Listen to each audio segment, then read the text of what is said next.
nasa laro tayong build with friends.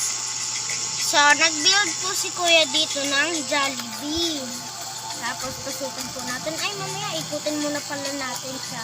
So, ito yung harap niya. Dito yung entrance. Dito naman yung exit. Dito sa may pinto na to. Ayan, so papasok na nga tayo. Huwag na tayo dun dumaan sa entrance. Nakapagod eh. Dadaan ka pa dun. Then, dito sana yung second floor. Pero, hindi ko na itutuloy itong Jollibee na to. Kasi, kulang-kulang naman kasi dito yung mga gamit namin. Tsaka, hindi kami dito makakapaglagay ng logo ng Jollibee, okay?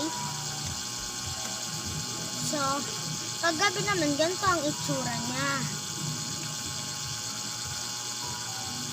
Ganyan, di ba? Ang ganda.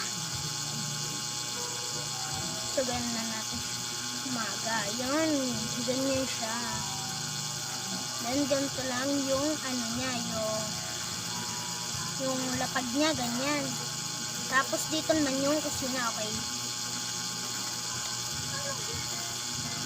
So, lalabas naman tayo. Dito pa lang ID. So, okay guys. Tapos na po.